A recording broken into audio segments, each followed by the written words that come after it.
Muy buenos días. Bueno, bienvenidos al segundo día del Foro de Divulgación de la Ciencia Trascendiendo en la Sociedad en su segunda edición. Es un gusto para mí estar aquí con todos ustedes en este recinto. Me gustaría darles la bienvenida a todos citando al físico alemán Albert Einstein diciendo: la mayoría de las ideas fundamentales de la ciencia son esencialmente sencillas y por regla general pueden ser expresadas en un lenguaje comprensible para todos, que es justamente lo que venimos a hacer aquí. Bueno, tengo el honor de presentarles al doctor Javier García de Alba, biólogo, profesor e investigador de la Universidad de Guadalajara, director de Ciencias Biológicas y Ambientales en CUCBA, maestro en Recursos Naturales, coordinador internacional de proyectos de educación Erasmus, doctor en Ciencias y miembro del Sistema Nacional de Investigadores. Tiene, entre muchos otros, el reconocimiento internacional Jóvenes Científicos por Chapter Mexico of Ecological Society of America, el premio a la trayectoria al mérito ambiental por el Congreso del Estado 2023. Cuenta con mucha experiencia en la capacitación sobre huertos urbanos, experto en huella de carbono y huella hídrica, además de producción sustentable de alimentos. Nos va a presentar la ponencia de huella de carbono en alimentos. Un fuerte aplauso.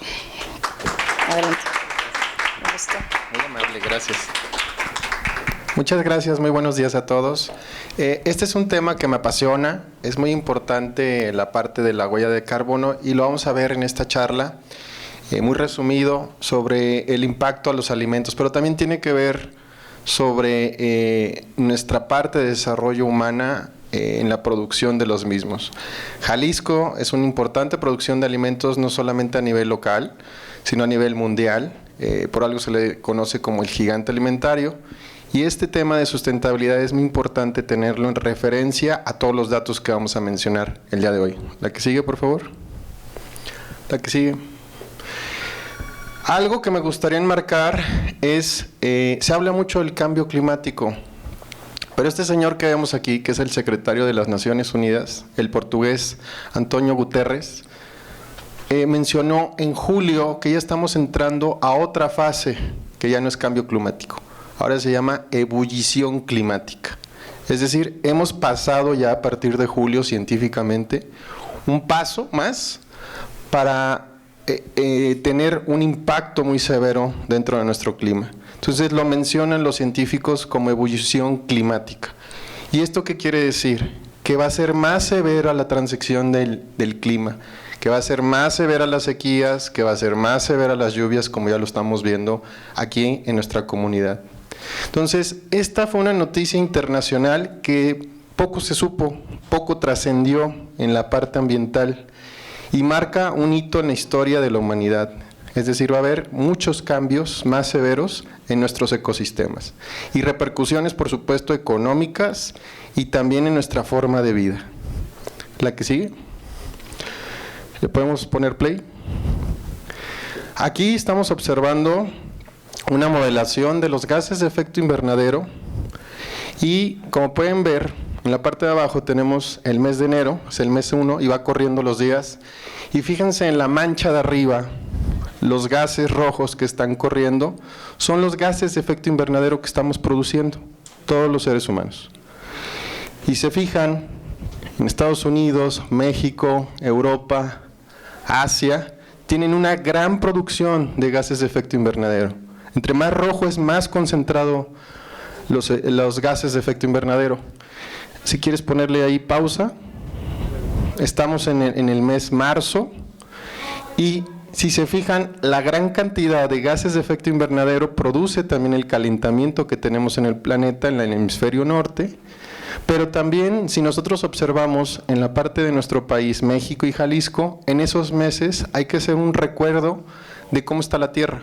Cuando salimos a carretera, ¿cómo se encuentra la tierra? Se encuentra sin vegetación, mucho del maíz o lo que se produjo de vegetales no se encuentra ya cosechado, la tierra se encuentra desnuda, por lo tanto no puede hacer fotosíntesis las plantas y atraer esos gases, particularmente el CO2. Seguimos corriendo.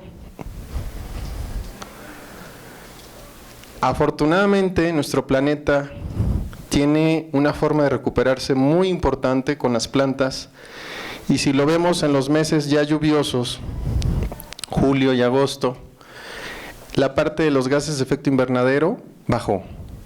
¿Por qué? Porque las plantas realizan fotosíntesis y están tomando esos gases de efecto invernadero, particularmente el CO2, para crear azúcares. Gracias a ello, los gases no se quedan estacionados en nuestro clima. Y otra cosa muy importante, no hay fronteras. Los gases de efecto invernadero no reconocen si son mexicanos, chinos, australianos, repercuten en todo nuestro planeta. Lo que pase aquí nos pega a nosotros y viceversa. Por eso es tan importante esta imagen, que la tengamos como referencia durante la plática para el efecto que tienen estos gases en nuestro planeta. ¿La que sigue? Bueno, aquí están los efectos de esos gases. Y esto podrían decir, oye, pero esto es en otro lugar. No, esto es Andares. Esto es una inundación que sucedió hace un par de semanas y que varias personas perdieron la vida en las inundaciones. ¿Y por qué se dio tan concentrada la lluvia? Entre algunos efectos fueron el cambio del clima que está sucediendo. Esto también es en Lázaro Cárdenas, salida para el aeropuerto, colapsó toda la avenida por el granizada que se tuvo, más de 1,5 metros la granizada. Entonces, son efectos que están sucediendo en nuestra comunidad y que a veces cuando pensamos en cambio climático, pues pensamos en el oso polar que nos venden, ¿no? O en las selvas que se encuentran en el sur de nuestro continente. No, nos está afectando ya localmente y esto tiene consecuencias en vidas y en la parte económica de los jaliscienses. Y este año rompimos en récord en la temperatura más alta alcanzada en Guadalajara, con 40.5 grados. Nunca se había registrado una temperatura así a lo largo de todo el clima. ¿Qué quiere decir? Que año con año vamos a tener temperaturas más extremas. Y esto va a causar también afectaciones a la salud, no solamente del medio ambiente o los ecosistemas, sino también del ser humano. Y uno de ellos pueden ser los vectores, como los mosquitos. Año con año han incrementado la parte de su vida en los meses que supuestamente eran fríos en nuestra localidad. Diciembre, enero y febrero, estos insectos bajaban mucho su población por el frío de nuestra ciudad. Sin embargo, el calentamiento global hemos hecho que sea una casa más confortable para ellos. Entonces el dengue, chikungunya, todos esos virus que los transmite el Aedes aegypti, pues puede tener una casa más cómoda para nosotros infectarnos. Entonces trae consecuencias el cambio del clima. Movemos una ficha y es como un efecto dominó, todo cambia. Y esto no se va a detener. Lo que estamos viendo aquí son los efectos que ocurrían en la zona invernal del continente americano, en la zona norte. ¿La que sigue? Y también tenemos efectos en los alimentos. Cuando tenemos años más cálidos, el efecto en la producción de la leche, y recordar que Jalisco produce 1 de cada 4 vasos de leche que se consumen en nuestro país, bueno, pues en los años cálidos tiene un estrés, se estresan nuestras vacas y estas vacas producen menos leche.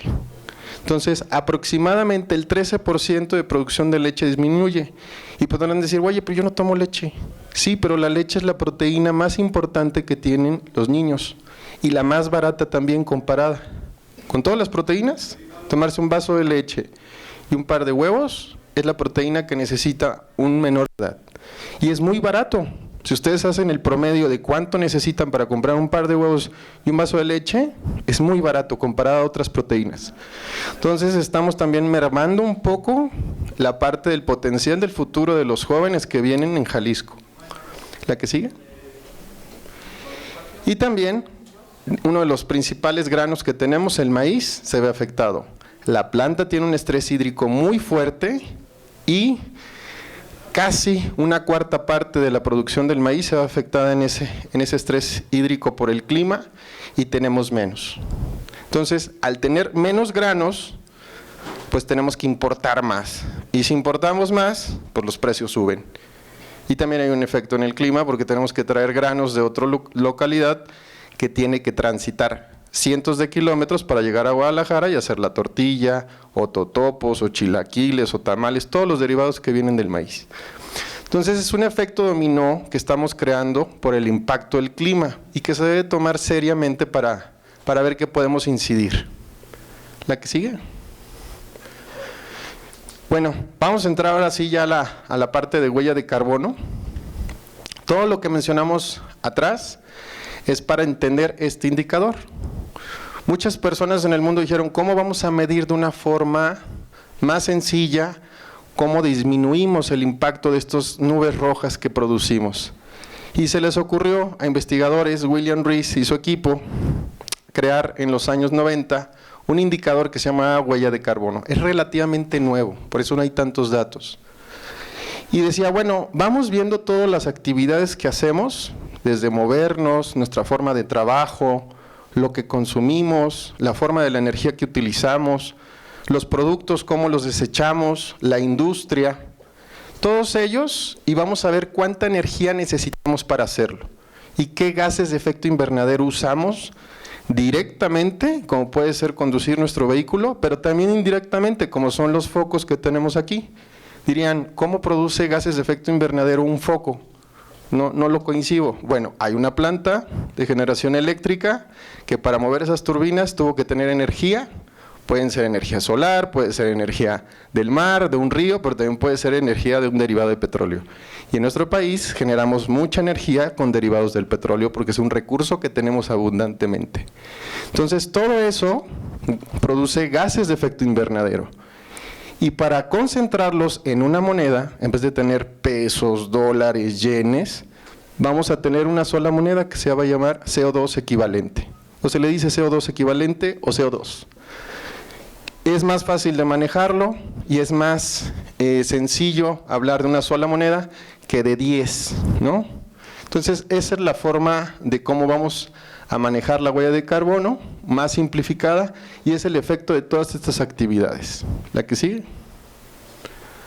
Tiene una relación directa con los famosos ODS, los Objetivos de Desarrollo Sostenible, porque le pega no solamente a las acciones del clima, ni a los ecosistemas, tanto marinos como terrestres, sino también tiene una parte con la responsabilidad, tiene un efecto muy importante con las ciudades, porque estas son las que producen más gases de efecto invernadero, con la educación y por supuesto con todo lo que tiene que ver con la salud y la alimentación. Entonces le pega a todos. ¿La que sigue? Y de la parte legal, que por aquí tenemos un ponente muy bueno, rojo, que nos hablaba ayer de la parte legal, pues México firmó y ratificó ante el Congreso el Acuerdo de París, en el cual nos comprometíamos como país reducir esa mancha roja y reducirla en promedio de 25 a 40% de lo que producimos. Se ve muy bonito, muchos países lo firmaron. El problema es cumplirlo y medirlo. Y actualmente hay muy pocas políticas que desarrollan el impacto de estos gases de efecto invernadero. Es decir, falta mucho para alcanzar esa meta. Y vean, la fecha pusimos 2030. Estamos a 7 años y no hemos alcanzado ni siquiera el 10% de la meta. Entonces, vamos muy atrás. En papel, quedamos muy bien a nivel internacional, pero en la realidad necesitamos traducir eso a efectos y acciones, y aquí es donde entra mucha gente que le importa el clima. ¿La que sigue? Aquí tiene que ver también la parte de cómo consumimos. Si vemos esta pareja, están viendo más o menos qué alimentos están comprando y entran los famosos criterios de compra, es decir, cómo nosotros pensamos qué vamos a comprar y por qué lo vamos a comprar. Y alguien diría, pues esto es normal, ¿no? Ocurre hoy, mañana, sí, pero la evolución de pensamiento es diferente. ¿La que sigue?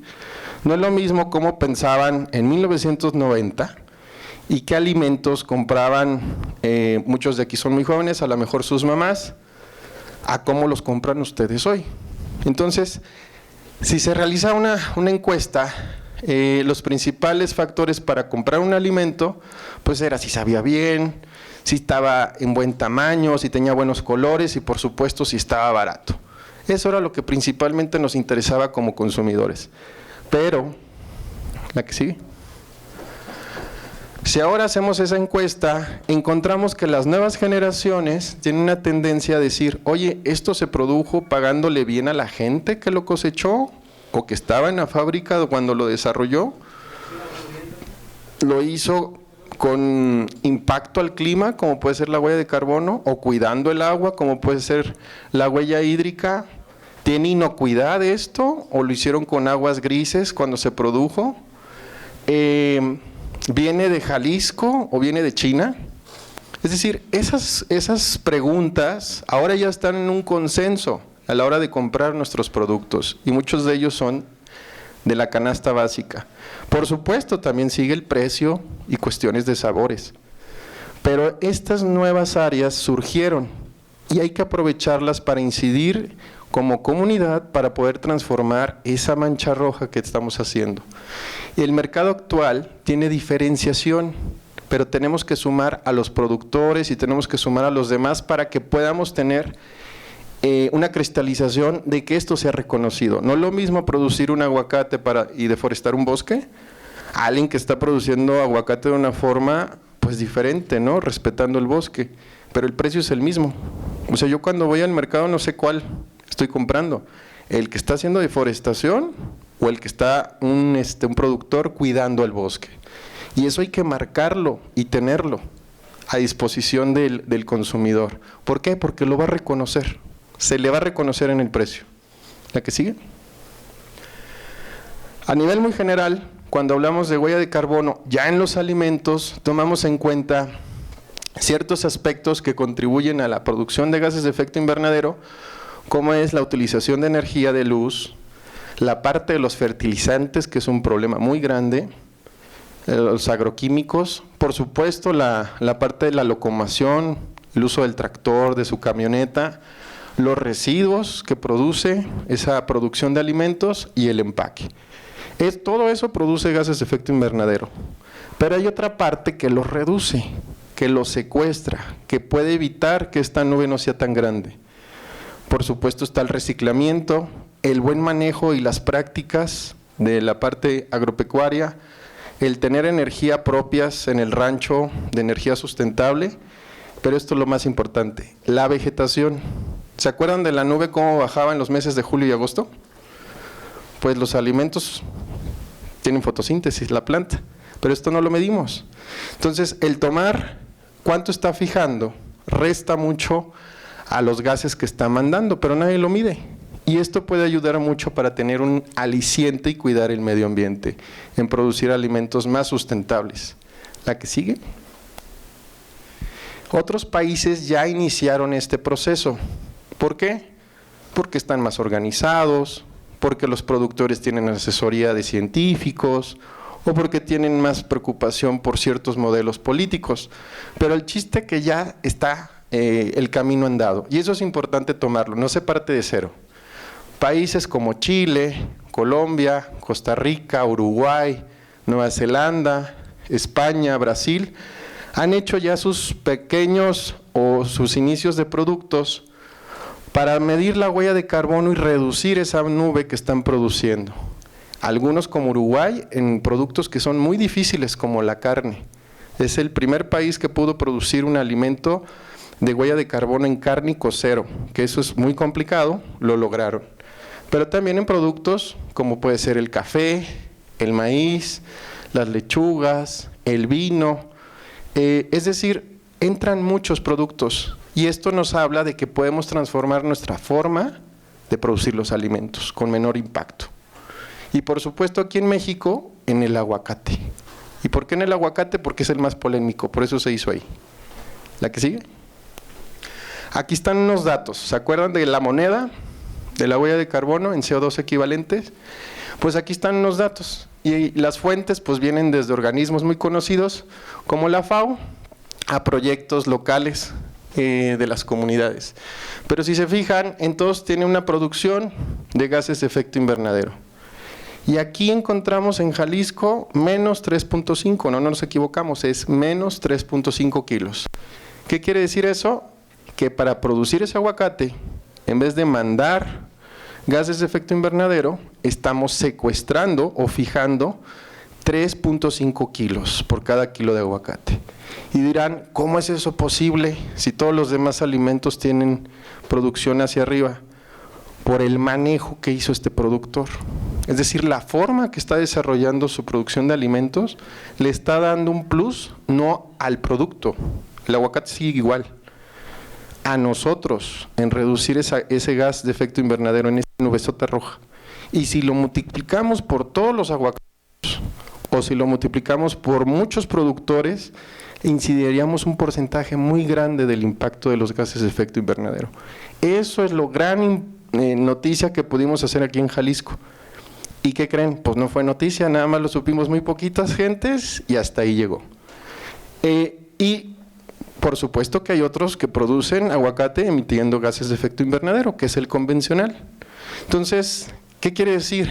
Que la persona, la capacitación y el manejo que tenemos aquí es muy especial porque hay gente que lo está reduciendo y eso se puede presumir, pero más que eso puede ayudar mucho a nuestra comunidad como especie. ¿La que sigue? Bueno, ¿cómo se hizo en la parte de los alimentos, particularmente el aguacate? Pues para medir la huella de carbono se tiene que ir al rancho. Son estudios que no pueden ser en un laboratorio precisamente o en un escritorio.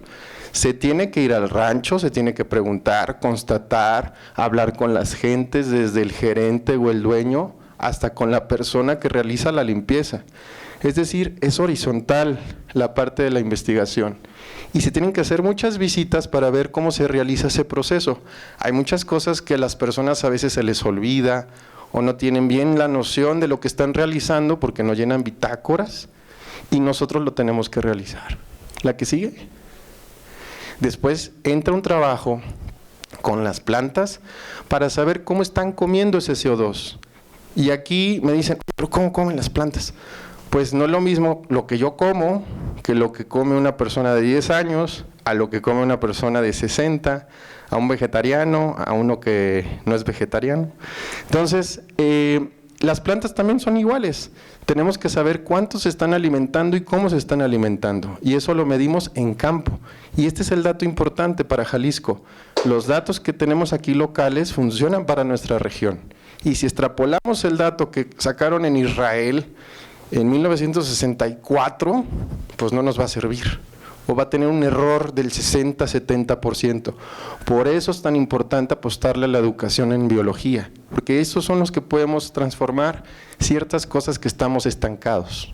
¿La que sigue? Por supuesto hay un trabajo en laboratorio que se tiene que hacer, la medición de las hojas, los estomas, cómo está pasando el CO2, cómo lo está fijando, en dónde lo está fijando, la tierra también, porque tiene un potencial para secuestrarlo. ¿La que sigue? Bueno, vamos ahora a las estrategias de soluciones. ¿Qué es lo que vimos con estos trabajos? ¿Cómo pueden dar nuevas soluciones a nuestra comunidad? ¿La que sigue? Primero, y el más importante, es la forma de producir nuestros alimentos. Hay una forma que le llaman de la revolución verde, que lo fue en los años 70, que el nombre se oye muy bonito, pero de verde yo creo que no tiene nada, que es la producción con agroquímicos intensivamente. Y que los que sacaron partida de eso fueron las grandes empresas transnacionales o que no son mexicanas, que vendían fertilizantes químicos y que nos hacían los paquetes y que iban mucho a las universidades, principalmente públicas, y le decían al maestro, enseña este paquete tecnológico, un fertilizante, algo que matara a las plantas, algo que les ayudará y te voy a ayudar. Y de esa forma creamos muchos profesionistas. Ese es el modelo tradicional que se desarrolló en nuestro país. Por más de 50 años todavía lo seguimos aplicando. Y cuando van con los productores dicen, pues yo sé producir aguacate o maíz o chía bajo este modelo del paquete de tal marca.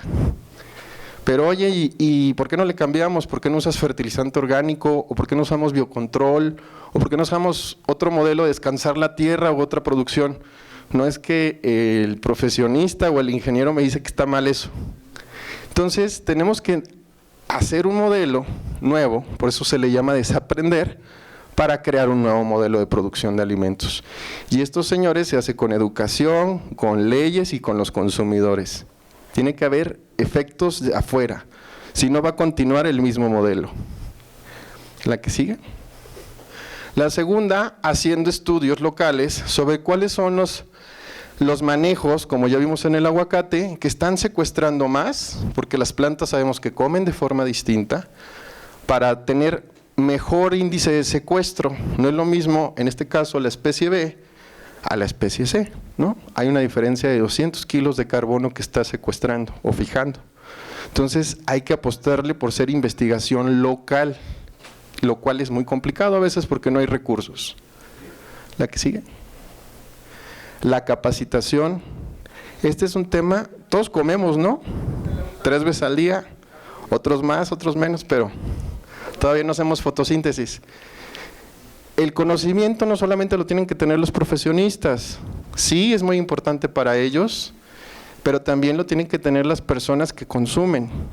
Entonces, hacer talleres sobre la producción de alimentos, su forma, cómo se da la producción en un lugar de alimentos, como puede ser en una zona urbana, que recordemos, agrupamos el 70%, es decir, 7 cada 10 personas vivimos en ciudades, pues ellos hacen presión sobre los productores o sobre los comercializadores.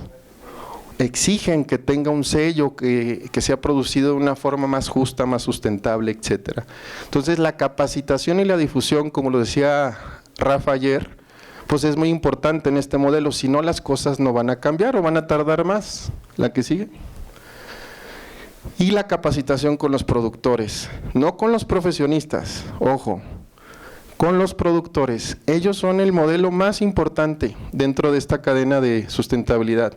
Si no tenemos incidencia con ellos o no hay modelos específicos de decir, estamos capacitando a tantos productores en estos temas de huella de carbono, y nuestra meta es el 10% este año y el siguiente año otro 10%, hasta llegar al 100%, no decir un número nada más. Esto es lo importante porque son ellos los que van a aplicar los conocimientos y tiene que ser de una forma lúdica. Muchas de las capacitaciones a los productores, lamentablemente cuando me tocaba ir, pues ponían un proyector, les daban 5 hojas y decían literalmente vengo a dormirme cuando viene el extensionista. Entonces ese modelo no sirvió, no está haciendo un efecto en el cambio de la producción de las conciencias de los productores. Se tiene que crear un nuevo modelo lúdico, que la gente lo disfrute, que diga estoy brindando alimentos no solamente de cantidad, de calidad para los que viven en la ciudad y por supuesto con los jóvenes. Porque si no tenemos productores, pues yo no conozco a nadie que produzca toda su comida aquí en la ciudad. Entonces les debemos también ese respeto, pero también la necesidad de conectarnos de otra forma. ¿La que sigue?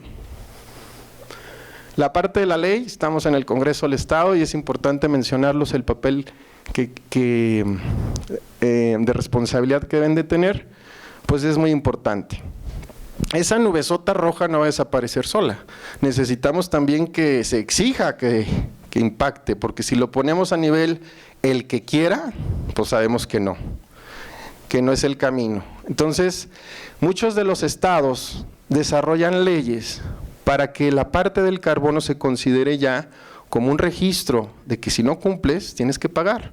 Si no haces acciones para reducir esa nubesota, pues tienes que pagar. Y dirían todos, oye, ¿pero vamos a pagar todos? No. Aquí es un eje horizontal. Tienen que pagar los que más contaminan, los que tienen un usufructo tan grande que dicen, bueno, tienen que invertirle algo a la comunidad que les dio esos recursos. Y la mayoría de esas empresas, cuando se hizo el estudio a nivel nacional, no impacta más de 600 empresas en los estados. Entonces son poquitas empresas las que están generando la mayoría de la cantidad de esas nubes rojas a nivel estatal. Y algunos estados ya han desarrollado sus leyes, aquí está un listado. Recientemente estuvimos con el gobernador de Querétaro en uno de sus foros de huella de carbono y nos tocó ver el impacto de esa ley que crearon y el beneficio, los errores también que tuvieron, pero lo más importante era el desarrollo a nivel local. Querétaro, pues no es Jalisco, pero sí estamos en el mismo país y hay cosas buenas que podemos aprender de nuestros compañeros de Querétaro, pero también Yucatán, Tamaulipas, Zacatecas, Guanajuato, Estado de México, Baja California ya están en ese camino. Jalisco, tenemos que impulsar este tipo de leyes para normar y poder reducir esa huella de carbono. ¿La que sigue? algo muy importante mencionarlo, ¿cuál es el impacto? Porque a veces hay cosas que dices, bueno, esta ley, ¿qué tan prioritaria es? ¿Vivimos un estado realmente ganadero? Miren, el 62% de nuestro territorio, es decir, más de la mitad, es destinado para producir alimentos. O sea, si fuera esto, sería más de la mitad para producir alimentos. Y no es que esté mal o que esté bien, simplemente hay que cuidarlo, ¿no? Aquí podemos ver una imagen aérea de un avión en el cual está una zona conservada, natural, con nubes, si los pueden observar ahí, y esta no. ¿Por qué? Bueno, porque la parte de la incidencia solar afecta también a cómo se distribuyen las nubes. Entonces, realmente los bosques son cosechadores de nubes. Es un camino por donde transita la parte de la humedad. Entonces, tenemos que cuidar para que tengamos más agua. Viene una crisis, ya estamos en una crisis del agua, y si no cuidamos la forma de producir nuestros alimentos, los recursos se van a ir.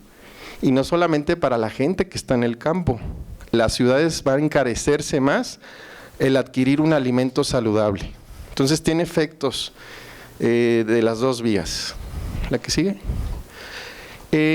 Bueno, finalmente les decía en Querétaro cómo observamos este modelo de huella de carbono, y platicando a la gente que vive en comunidades rurales, como es en la Sierra Gorda, nos decían, mire, cuando venían los del gobierno federal y nos decían, por cuidar el bosque, te voy a dar 50 pesos por hectárea, o una cantidad tan poquita, decíamos, pues ¿cómo vamos a vivir de eso? Y teníamos que hacer otra actividad.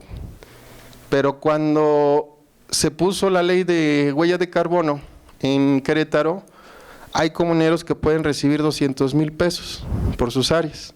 Entonces dicen, yo con eso sí puedo conservar, puedo vivir, puedo tener una mejor calidad de vida, porque mis árboles o porque la zona que yo estoy fijando tenga un beneficio para otras personas. Entonces son nuevos modelos, nuevos sistemas económicos donde le da un valor económico a las personas que están cuidando donde estamos secuestrando carbono. Y esto fue nada más una comunidad de 6,000 hectáreas, lo cual es muy grande, y que se agradece que este impuesto se retribuya a los pobladores de esta comunidad. Pero también lo vimos con indígenas, lo vimos también con productores de alimentos que estaban haciendo las cosas diferentes, estaban secuestrando en vez de mandar o fijando carbono. Y uno puede decidir con el impuesto, o estas empresas pueden decidir a quién le compran sus carbonos. Entonces, si hay una empresa que quiere apoyar a las mujeres o a las científicas, dice, pues, a ver, ¿quién está secuestrando carbono? ¿Quién está fijando carbono? Grupos de mujeres. Ah, pues tal grupo. O yo quiero comprar carbono de las zonas costeras de biodiversidad. Ah, pues tal grupo. Es decir, ya hay una diferenciación de a quién le compro ese carbono. Y lo otro, ese recurso se queda aquí. Porque mucho también observamos en Querétaro que muchas de las compañías extranjeras vienen aquí, hacen sus famosos conteos de carbono, que les llaman bonos de carbono, y los ponen en una bolsa internacional en el mercado. Y el productor, esta gente, les pagan $4 y ellos lo venden en 80. Entonces dices, bueno, volvemos a la misma idea de que nos venden los espejitos, ¿no? Y se llevan el oro. Y las leyes protegen para que el recurso se quede en México y el recurso se quede en los pobladores, de quienes están haciendo la chamba o tienen el cuidado de esos espacios. Por eso es tan importante la ley, porque esto no está normado. Entonces puede venir X compañía que hace películas de un ratoncito, como es muy famoso ese caso en Oaxaca, le pasó $4 al comunero por tonelada de carbono, firmaron un contrato a 20 años en inglés y listo, se llevó el beneficio Wall Street, ahí lo están vendiendo el bono de carbono de Oaxaca.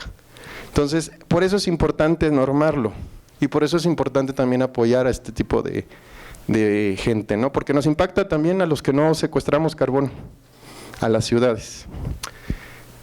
Eso sería todo. Muchas gracias.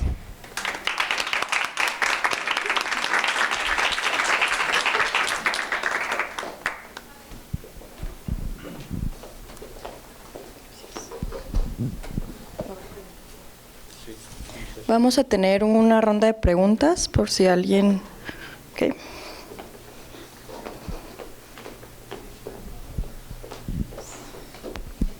¿Qué tal? ¿Qué tal? ¿Se podrían ir a la diapositiva donde estaba el mapa de donde algunos estados ya estaban como impulsando el tema de la normatividad? En el caso de Jalisco, por ejemplo, hablando de los estudios que se están llevando a cabo y lo que están haciendo ahí en el Laboratorio de Sustentabilidad y Ecología Aplicada, ¿cuáles son los avances que han tenido actualmente ante los tomadores de decisiones sobre este impacto, ya que lo tenemos tanto a nivel con la literatura científica pues especializada que nos dice qué está ocurriendo no nada más aquí en Jalisco, sino a nivel nacional? El caso que mencionaste ahorita, por ejemplo, en la cuestión de Oaxaca, ¿qué está haciendo Jalisco por este tipo de opciones? Bueno, en Jalisco se hizo el primer estudio de huella de carbono en un alimento a nivel nacional. Y tener el dato de que había fijación en mayor cantidad que emisión, es decir, que mandábamos menos de lo que estábamos fijando, fue un gran aporte porque no se tenían datos. Todo lo importábamos de ciencia de otro país. Fue muy profundo, participaron la Asociación de Aguacateros, los productores locales, es decir, se tienen los datos muy puntuales. ¿Cuál fue el problema? Que no ha trascendido más de proyectos de localidades. Necesitamos que esto se implemente a nivel pues, de grupos de tomadores de decisiones, los diputados, la Secretaría de Agricultura. Con la Secretaría de Agricultura se tiene comunicación, está tratando de impulsar estos modelos, pero no va a poder, yo creo que sola. O sea, como lo pusimos en la otra imagen, tiene que ser un trabajo en equipo. La implementación de estos modelos de huella de carbono, tienen que participar empresarios, la ley, que es muy importante, porque lo quisimos hacer de forma voluntaria, y de cada 100 personas sale una, que te dice, sí, a mí me importa, quiero cuidar el planeta, quiero dejar el rancho a la generación que viene después de mí, y que siga viviendo de la producción de alimentos. Pero también hemos encontrado que hay intereses fuera del estado, donde vienen compañías extranjeras y dicen, quiero a Jalisco para explotarlo lo más que se pueda, producir alimentos lo más caro que se pueda y venderlos fuera del país. Y a ellos no les interesa el suelo, el agua, la huella de carbono, no les interesa eso, lo que quieren es producir rápido y venderlo en otro país. Entonces, hay dos intereses que están impulsándose. Y yo creo que la más importante es la difusión de la información, por eso estamos en el foro. Cuando hablamos con Elías decimos, creo que este tema es muy importante difundirlo, no por el sector ambiental o agropecuario, sino porque nos impacta a todos como personas que vivimos aquí en Jalisco.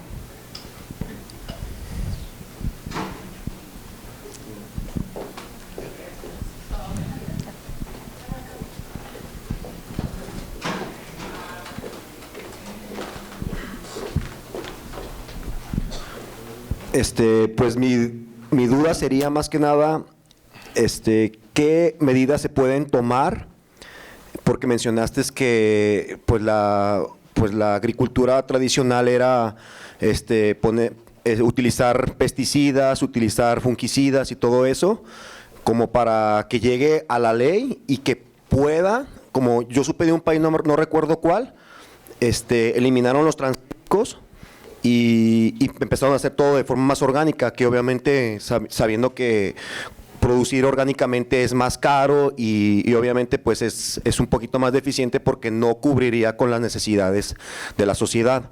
Y la pregunta es, ¿a qué dependencias podemos presionarle, meterle presión para que se puedan hacer las cosas más autosustentables y que llegue al campo formas más sustentables como de utilizar fertilizantes orgánicos y fungicidas que en este caso serían lo más ideal? ¿Puedes poner la diapositiva donde está la de McDonald's? Miren, un dato bien importante tenerlo con esa pregunta. Shiva Vandana, que es una activista hindú en la producción de alimentos y que ha sido muy golpeada como mujer por primer lugar, bueno, por su género, pero también porque no es profesionista de la agricultura, es activista. Mencionó que con datos tomados de las Naciones Unidas, de la FAO, el 70% de la producción de alimentos no son los grandotes, no son los productores grandes, son los pequeños. Aquí en nuestro país son de menos de 3 hectáreas. Entonces, cuando ya vemos quién está alimentando al mundo, son los pequeños productores, no son los grandotes. Los grandotes producen menos del 29%. Y bueno, hay una compañía que alimenta el 1% de la población, para que lo tengamos como referencia. Pero estos son los que nos debemos de concientizar. Aquí está el mayor impacto, el 70%. Y ellos, los paquetes tecnológicos normalmente los empobrece. ¿Por qué? Porque cualquier persona que ha tenido contacto con un productor o familias de productores sabe que la vida en campo es bien difícil. Hay pocos créditos, la mayoría se va en el pago de los fertilizantes y las semillas, o la compra o renta de tractores, locomotoras, toda la parte de arado. Entonces, si nosotros incidimos en producción de fertilizantes locales, que a lo mejor no van a hacer todo el impacto que un químico, hay que decirlo, pero puede resarcir un 80% de la producción, vale la pena si le está reduciendo un 80% el costo. O sea, es más viable que pueda vivir un productor de esa forma y tener una calidad de vida más alta. ¿Cuál es el problema? Que el 90 y tantos % de los fertilizantes vienen de afuera. Entonces están importando bajo precios del mercado internacional. Suben mucho los precios. Si no tenemos producción local o soberanía en fertilizantes, dependemos de los de afuera. Entonces, producir fertilizantes locales es muy importante. Y aquí entra otro tema, la parte de los residuos orgánicos. En Jalisco producimos 10 estadios Jalisco de grandotes de basura. Y el 50%, o sea, 5 son orgánicos. Eso se podría hacer fertilizante y regalarlo o venderlo o hacer un esquema de economía circular para los productores. ¿Y saben cuál es la solución? Enterrarlo y mezclarlo con todo lo inorgánico. Entonces, la parte de la solución la tenemos también nosotros, las ciudades. Aquí entra mucho ponerse de acuerdo y también la parte legal, ¿no? Hay contratos como el municipio de Guadalajara, que creo que tiene por 30 años con una compañía el manejo de los residuos y le pagan por peso, no por separación. Entonces ellos dicen, mi contrato dice peso, yo no voy a separar nada. Entonces, esos esquemas para resolver el problema de los alimentos se les llaman complejos. ¿Qué quiere decir? Que necesitamos muchas visiones de diferentes áreas, biólogos, agrónomos, abogados, pero también empresarios, los de economía circular, para solucionar el problema de los fertilizantes. Y lo otro, generar variedades locales. Las berries que utilizamos aquí vienen de la Universidad de Florida, las producen allá, qué bueno, muy buenos investigadores allá, pero ¿por qué no producimos acá plantas que pueden ser de menor precio para los productores, no solamente berries, diferentes, chías, diferentes tipos? Entonces, mucho del problema del campo es que se le apuesta nada más al corto plazo y no al mediano o largo plazo. Y dos, la incorporación de las instituciones académicas. Muchos de los investigadores están muy metidos en un laboratorio y no tienen esa vinculación porque están atareados de trabajo, porque tienen que hacer 20 reportes, porque el SNI les pidió 10 papers para el siguiente año, y no hay un esquema de decir, a ver, los vamos a poner acá y concéntrense en solucionarme este problema local, que es de beneficio para todos nosotros. Entonces las reglas tienen que cambiar, y este es un problema que a los jóvenes nos tiene que preocupar más, porque de veras que se viene la bomba grande en el efecto del encarecimiento de nuestros alimentos y también la calidad de alimentos. Vamos a tener alimentos a lo mejor sí más baratos en algunos tipos, pero de muy mala calidad o que nos van a impactar en nuestra salud, como el glifosato famoso, como el caso de los agroquímicos que hubo en todos los niños de Chapala, que salieron en la orina. Entonces, bueno, sí es un tema de mucho pensarse, pero la solución es con los chiquitos, con estos productores empezar. Hola, buen día. Yo tengo la pregunta relacionada a, entiendo que estos gases pues están producidos por países que consumen mucho, por grandes empresas también, y entonces, ¿qué tan significativo es que una persona en su individualidad trate de hacer como algunos cambios?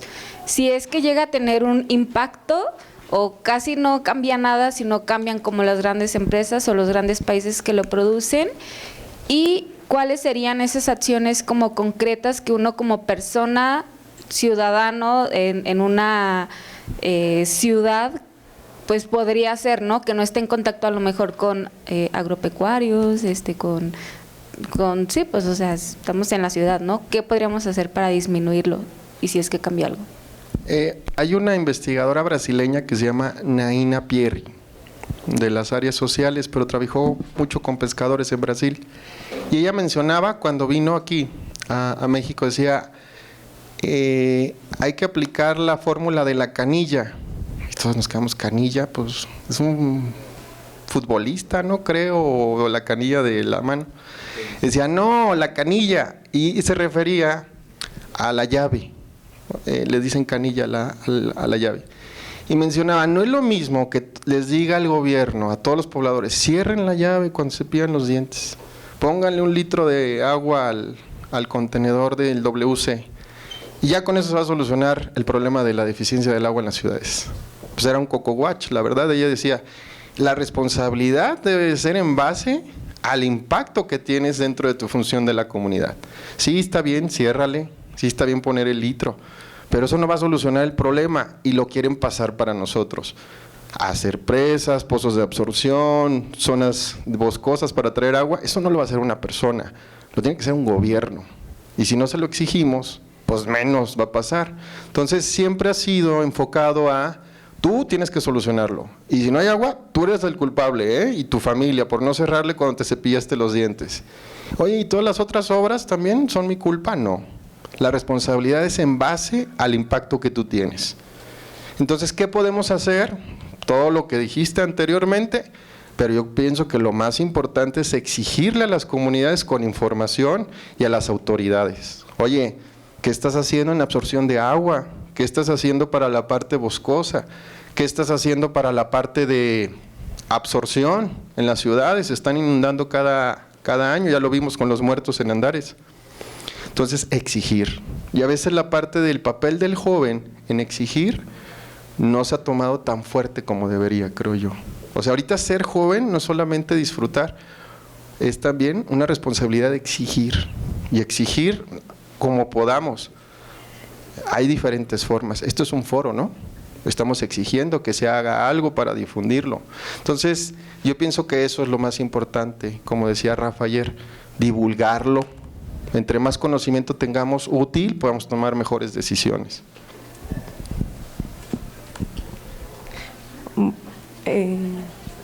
Yo voy a hacer una pregunta. Hola. Bueno, por ejemplo, yo que sí estoy en contacto con ganaderos y agricultores, ¿cómo yo podría aportarles información o hay alguna guía que yo pueda darles a ellos que más o menos les dé una explicación sobre estos temas? Porque pues sí se están viendo bastante afectados por la falta de lluvia, no creció el maíz, no tienen alimento para las vacas, entonces los que sí tienen riego, pues sí crece el maíz, pero van a venderlo súper caro, entonces sí se viene una crisis muy pesada. Ajá. Entonces, ¿yo cómo podría informarles sobre esto?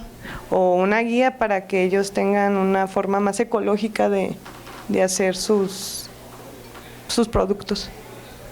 Bueno, la forma creo que más eficiente para los productores es mencionarles quién estaría dispuesto a una capacitación.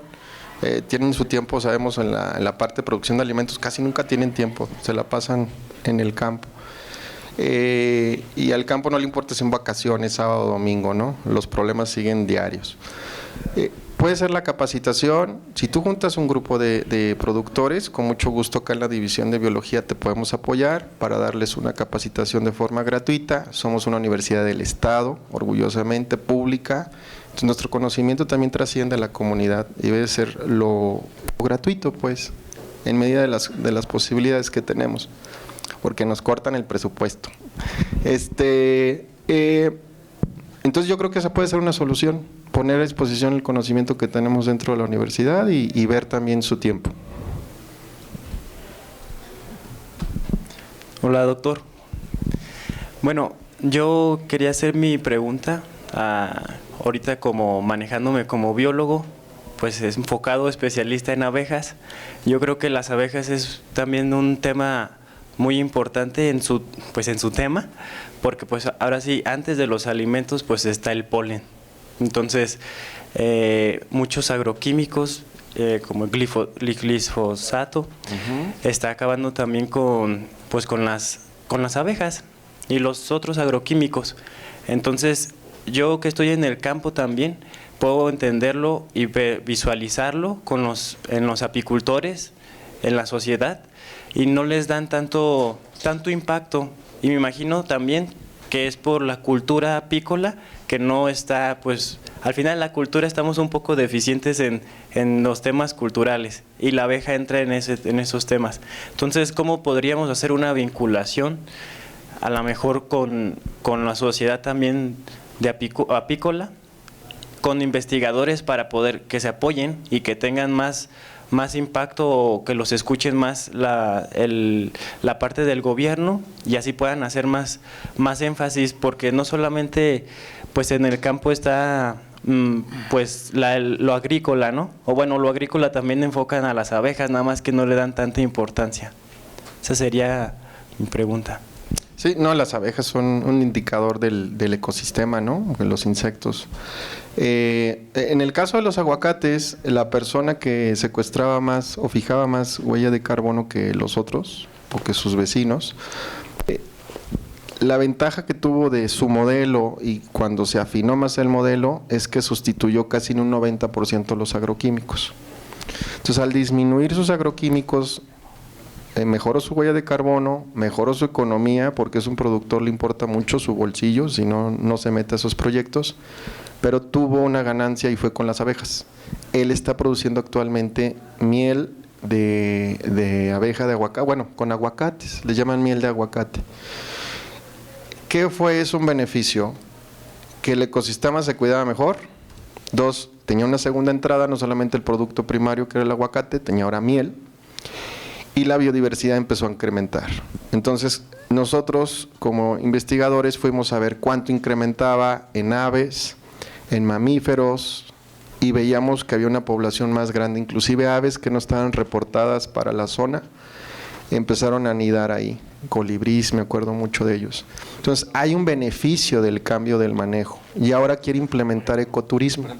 Es decir, un productor ahorita de alimentos, en un futuro, puede tener su baraja de decir, bueno, voy a producir miel de tal cosa, puedo tener ecoturismo, puedo invitar a gente que vea mi rancho porque se ve diferente. Y es así como diversificamos la forma de vida en las zonas rurales y su calidad de vida. Entonces, creo que la parte de las abejas, como bien dices, es bien importante y hay que medirla. Yo quería hacer un pequeño comentario acerca de lo del aguacate, que se me hace muy interesante. Pues, no sé si todos sabían, pero mucho tiempo se estaba exportando aguacate michoacano para los eventos del Super Bowl en Estados Unidos, y eran cantidades enormes donde el impacto de la huella de carbono era impresionante. Entonces, tal fue el grado que inclusive yo trabajaba en una compostera aquí en Jalisco y se llevaban toda la composta para producir aguacate. ¿Cuál fue la bronca? Que empezaron a deforestar el santuario de la mariposa monarca, y llegó el punto donde se hizo tan viral que las autoridades se dieron cuenta, Estados Unidos se dio cuenta y bloqueó esa entrada de esa exportación. Pero pues la huella y el impacto que se generó fue muy importante, porque inclusive hasta fue muy sonado el caso de un conservacionista del santuario de la mariposa. Lo mataron pues ahora sí que para seguir sembrando el aguacate, hacer el cambio de uso de suelos y obviamente no ver a mediano ni a largo plazo, como tú mencionabas, que eran todos estos beneficios. Las abejas son indicadores de que un ecosistema está sano si están presentes. Entonces, al momento de ellos nada más ver a 2, 3, 4, 5 años, que es quizá lo que el aguacate les puede dar, obviamente estaban acabando con todo eso. Sí, eso es muy importante lo que dices, identificar cómo se produjo el alimento. Ahorita volvemos a lo mismo, no hay un certificado común que tengamos, así como los sellitos que hay en los alimentos de está producido con muchos azúcares o grasas trans, etcétera. No tenemos eso como consumidor, decir, este aguacate se produjo de una forma con justicia social, huella de carbono baja, respetando el bosque, no lo hay. Entonces, el incentivo al productor es, pues yo produzco como pueda, ¿no? Y si me pagan igual el que respeta al que no respeta al medio ambiente, pues entonces ¿cuál es el incentivo? ¿Cuál es la sociedad que estamos haciendo? Peor aún, el que hace más huella de carbono es más barato. Claro. Y la gente Puede ser más barato, pero aquí el punto es no hay esa diferenciación. Va a haber gente que va a seguir produciendo los alimentos de forma convencional, no está peleado uno del otro, pero sí que la decisión la tome el consumidor. O sea, la información, creo que estamos ahorita en una época de la civilización que ya es un derecho la información, antes era un lujo. Sigue siendo en algunas partes un privilegio la información, pero en la cuestión de los alimentos, que es lo básico para sobrevivir nuestra especie humana, debe ser un derecho implícito cómo se produjo tu alimento y apoyar a la causa que tú creas que vale la pena apoyar. El caso de las mujeres, los indígenas o los pueblos originarios, la biodiversidad, el clima. Entonces yo puedo decidir, este peso se lo pongo a ellos, ¿no? Eso es lo importante. Entonces es informarlo y apoyarlo en la parte, pues como en este recinto, la parte legal. Muy bien. Muchísimas gracias por sus preguntas, doctor. Muchísimas gracias. Muchas gracias. Le hago entrega de este reconocimiento por parte del Congreso. Muchas gracias.